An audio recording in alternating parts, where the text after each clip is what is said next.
Au cours du projet précédent qu'on a pu faire avec Zone de Contact, on a visité plein de musées, plein d'environnements. Comme déjà à Londres, on a pu visiter le British Museum, où on a vu des objets venus d'ailleurs, d'Afrique, un peu partout dans le monde. Et on se posait beaucoup de questions sur ça avec le groupe de Zone de Contact en France. Les questions, c'est simple, c'est d'où viennent ces objets, qui les a fabriqués, qui les a exportés, et surtout pourquoi ils sont là. daañu kii rek gars yi dañ ko jënd. dañ ko daan jënd yu. dañ ko daan jënd yu. moom càkkabaat. waaw muy ay lu màggat rek ay këll ak. waaw. moom xeetu ndënd ak. xeetu gën ak. yooyu rek lañ doon jënd. yooyu lañ daan jënd. dëgg la kay. objet yooyu moom boo gisee ma xaw a kii. religion bi. les musulmans chrétiens. religion bi mu ñëwee. ñu bari. fi mu toll seen xalaat jëmatul jiw ci biir religion bi la ñu jëm rek kii. fa demee woon. daaw ñu sàcc. ay lawbe amoon na ay ancien lawbe yoo xam ni. ñoom jëm boppam dañu doon jënd. waaw mbay la ñu amoon nañ dañu doon dem nekk mbay. mais dafa am ñoo leen doon jëndaloo matériel boobu. 70 ans. ba 70 lu commencé ginnaaw ba 70. waaw gars yi ñu ko foon. waaw ba 70 daal. mais ci après 70 daal. rek ci la xaw naa raar xam naa fekk gars yi ramassé nañu mbir yëpp. yóbbu nañu.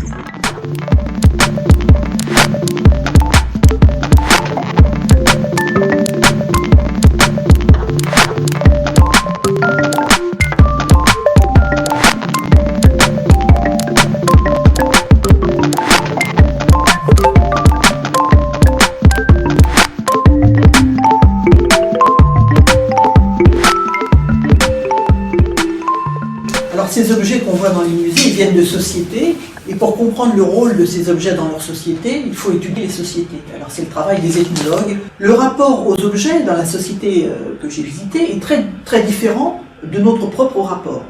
Dans notre société, être quelqu'un d'important, c'est avoir, c'est posséder beaucoup. En Nouvelle-Guinée, Nouvelle-Guinée là où j'ai travaillé, en tout cas, le rapport aux objets est très différent. C'est-à-dire tout ce qu'on a, on doit le donner. Alors, qu'est-ce qui fait la valeur d'un objet? Eh bien, c'est le fait qu'il ait beaucoup circulé. Et cet objet-là, je l'ai reçu d'un tel qui me l'a donné au moment où j'ai fait l'initiation de mon fils, et un tel l'avait reçu du grand-père d'un tel qui lui-même l'avait eu à un mariage, et lui-même l'avait su. On connaît l'histoire de ces objets. La beauté d'un masque, c'est sa capacité à provoquer une émotion. Oui, c'est un spectacle total, hein, c'est-à-dire tout ça, ça sent. Il y a des correspondances de couleurs entre les jupes végétales des femmes, la nourriture qui sont parfois aussi décorées, les masques. Enfin, c'est vraiment du son, des odeurs, des couleurs. Ces objets, ils sont détruits, doivent être détruits par le feu. Ces objets, de toute façon, c'est des objets végétaux, ils s'abîmeraient. L'idée de la conservation est très différente de celle qu'on a dans nos sociétés et qui a présidé à la naissance des musées, hein, la volonté de conserver. Là-bas, on ne conserve pas matériellement. J'ai essayé de donner quelques éléments, en fait, justement, de montrer aussi différents type justement d'acquisition des objets en fait, parce que vous avez les objets qui sont acquis dans des relations justement même très anciens au XVIe siècle historique, vous avez des objets acquis par des missionnaires, vous avez des objets acquis justement par des voyageurs, collecteurs, amateurs d'art, etc. Vous avez une série comme ça de choses, il n'y a pas un parcours d'objets, il y a plein, et on pourrait reprendre encore des tas d'histoires d'objets qui sont différentes et aussi qui à chaque fois sont significatives.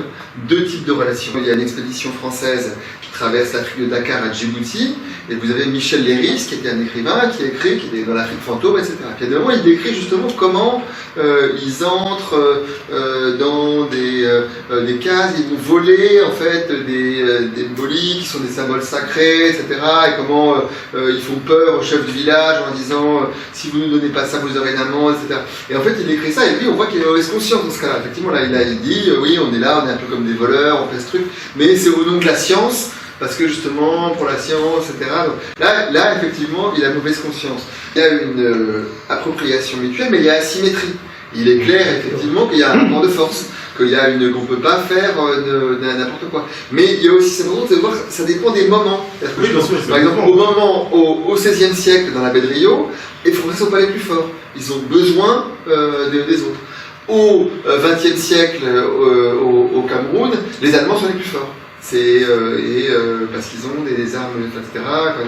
Donc il y a des moments qui changent, des moments. Mais je pense que c'est effectivement important de ne pas établir a priori le sens de l'objet. Un objet qui est volé, qui est emporté, etc. de force, c'est un vol, etc. Un objet, quand vous dites, je vous donne, votre collier, il me plaît, je vous donne la bouteille. Vous avez très soif, vous me donnez le collier. L'essentiel des collectes vont se faire au moment des grandes campagnes. Et les grandes campagnes, on pourrait dire qu'elles se développent à partir de la fin du XVIIIe siècle, et elles vont se développer effectivement pendant le XIXe siècle, et donc correspondent aussi à la période coloniale. C'est vraiment la volonté par les scientifiques européens de découvrir les autres. Et dans le même temps, il y avait la volonté de savoir, voilà, qu'est-ce qui fait qu'on est des hommes? Est-ce qu'il y a différentes races? Est-ce que ce sont des hommes, les autres? Est-ce que ce ne sont pas des hommes? C'est des questions qui se posent, mais de manière, je dirais, moins raciste qu'on ne pourrait le penser aujourd'hui, dans le contexte d'aujourd'hui. On sait que parmi ceux qui se trouvent dans le monde occidental sous la forme de têtes maories, il y a des têtes maories, donc généralement de personnalités, hommes ou femmes, très importantes, qui, après la mort du défunt, sont gardées un certain temps.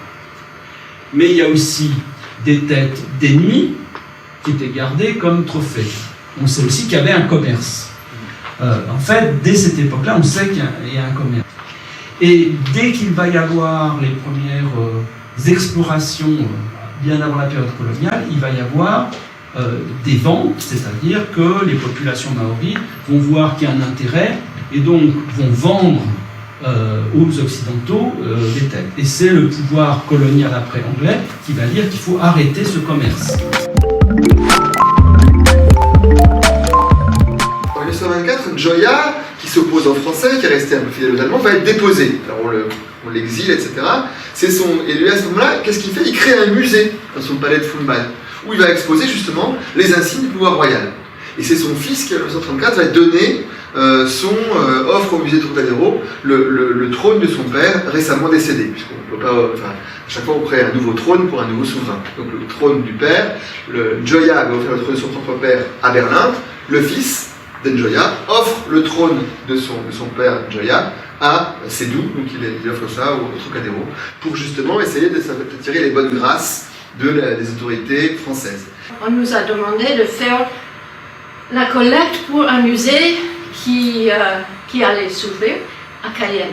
Une collecte d'objets des marrons, avec l'idée que nous allions réfléchir sur l'acte de collecte, qui pour nous avait des problèmes. L'idée d'extraire des objets des personnes qui les utilisaient et de mettre dans un musée, de payer, etc. Et donc, nous avons dit, oui, on va faire la collecte, mais on va écrire là-dessus.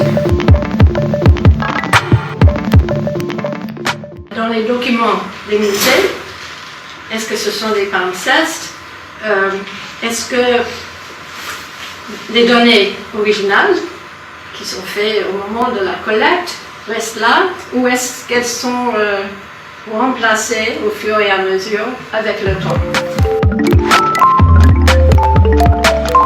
Alors, il faut savoir que chez les marrons, quand on meurt, il y a un grand cercueil et c'est décoré à l'extérieur avec beaucoup de textiles, brodés, patchwork appliqué, etc., etc. Alors, cet objet, c'était très intéressant parce que c'était un vieux monsieur qui nous l'a montré. Il nous a dit que c'était fait par une amante qu'il avait quand il était très très jeune et qui lui a présenté cet objet avec l'intention que quand il serait mort, que ce serait une décoration pour son cercueil. Donc, à l'âge de 20 ans, vous pensez déjà à honorer ce monsieur. Donc, nous avons mis tout ça sur la fiche, encore une fois, et la fiche informatisée du musée qui dit objet de décoration pour l'extérieur de ce cercueil. On ne dit pas, c'est un cadeau d'amour des jeunes gens, etc. La documentation des musées est souvent faite par des gens qui n'ont pas d'expérience directe avec les cultures en question. Et donc, il y a beaucoup de possibilités de ne pas comprendre exactement ce qu'un mot veut dire. Si c'est une description d'un style, ou d'un objet, ou d'un peuple, etc., quelle est la différence entre le nom d'un village et le nom d'une personne, etc. Il y a beaucoup de possibilités où ça se confond. Si vous voulez, à partir du moment où aucun objet n'a été conçu pour finir dans un musée, c'est une chimère, l'objet. C'est comme les animaux, si vous voulez, dans les muséums d'histoire naturelle. Qu'est-ce que c'est qu'un oiseau qui vole pas? Je crois que ce qui est dangereux, peut-être, c'est quand on essaie de faire comme si le musée devait restituer quelque chose. C'était une transposition. Il faudrait dire que c'est une interprétation. Et de dire c'est une appropriation imaginaire de l'autre, qui en dit plus sur nous que sur l'autre, évidemment. Moi, en ce qui concerne les Soulkas, non. Moi, je ne vois pas comment on pourrait rendre justice à la beauté de ces objets, à leur effet de présence, justement, à ce qu'ils dégagent, à l'impression qu'on a le cœur serré quand on entend qu'il va se passer quelque chose. Ce que je ferais, c'est de dire, par exemple, ceci n'est pas un masque Soulka. Là, vous voyez un masque, marqué masque Soulka, mais oui, c'était fabriqué par les Soulkas, mais c'est l'antithèse absolue des valeurs pour lesquelles ce masque-là a été construit. C'est-à-dire, c'est l'inverse. Il est moche, il est vieux, il est terne, il sent plus, on peut le voir de près pour rester 3 heures devant la vitre. C'est impensable. Et dans certains cas, peut-être qu'il y a des disciplines qui n'ont pas besoin de musée. Peut-être qu'il y a certains champs de la connaissance où la conservation de l'objet matériel n'est pas la meilleure façon de conserver une tradition, une connaissance ou autre.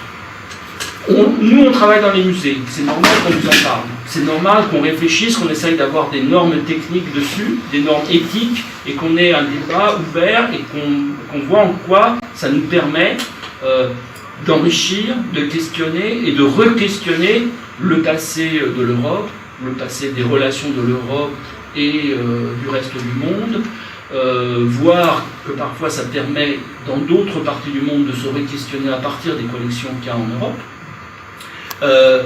Mais probablement que ce n'est pas la seule façon de retracer l'histoire du monde. Faudrait pas être dans une sorte de position où sortie du musée rien n'est bon. Moi je pense que le musée ça doit être un musée ouvert. Voilà. Ça ne veut pas dire un musée ouvert.